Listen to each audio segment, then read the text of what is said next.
set this fire inside a Beaver Creek Walmart is only 15. Tonight, that person is facing several charges, including aggravated arson. This fire happened Monday night at the store on Pentagon Boulevard. WHIO TV Tonight has been following this story ever since. We talked with people who were at the Walmart when this happened. It seems like a mini inferno in one of those aisles. That would have probably been one running and screaming with the kids. Now, police initially believed there were two suspects, but said today the 15-year-old acted alone. And Kettering police hope someone watching knows these two women. They are accused of stealing from the CVS on East Dorothy Lane. They were seen leaving in a black car heading north on Wilmington Pike. If you have any information, Kettering police would like to hear from you. And looking at fatal crashes across the country, government numbers show in 2021, almost 43,000 Americans died, and nearly 7,400 people were pedestrians. This week, transportation leaders told Congress communities face too much red tape trying to get federal money to fix unsafe roads. Not taking more urgent action on this is frankly inexcusable, and saying that safety is our highest priority is quite simply dishonest. Another big problem, there are not enough parking spots for big rigs. It's causing crashes when those trucks pull over on a shoulder or another unsafe area.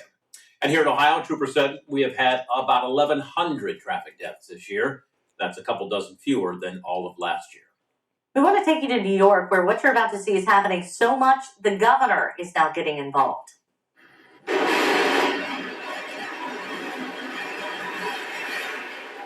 Like nails on a chalkboard, the governor said New York State Police will be holding a bridge hit enforcement campaign this week.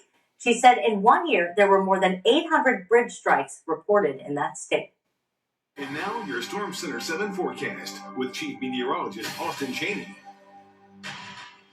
Question for you, Governor. You have any of those blow-ups, like, the holiday blow-ups, like turkey or Santa or anything out? Nope. Okay, that's a good thing. Yeah, Austin? We've got two, but they're not up tonight because they'd be blowing around. Smart man. Yeah, and for the people with the Thanksgiving decorations up, I know I saw some blow-up turkeys starting to show up on my ride home tonight.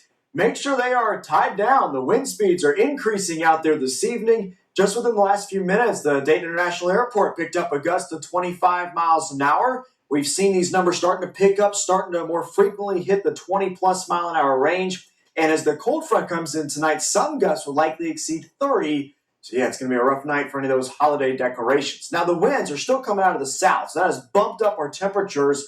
We're still in the lower 70s after 11 o'clock at night in November. That's kind of crazy. Live Doppler 7 radar scanning the skies. We've got a few sprinkles out there right now, but that's not the main rain chance that we're tracking tonight.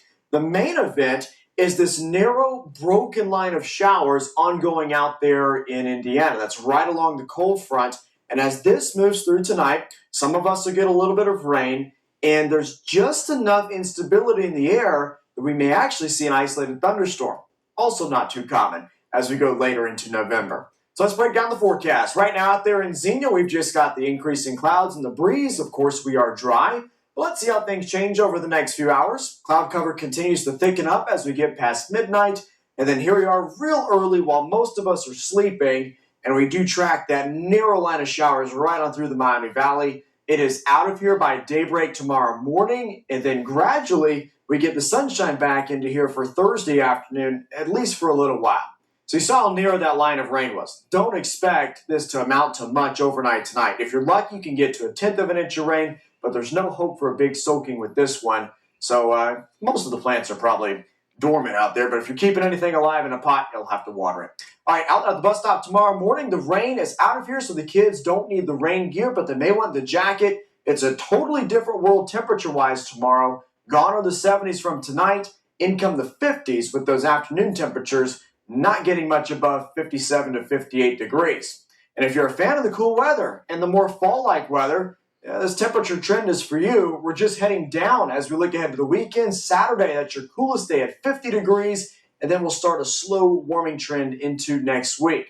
As we look long range on Futurecast, the theme of the next week is just going to be weather systems going around us. So on Friday, we have a few more clouds over the region early as rain misses us to the south.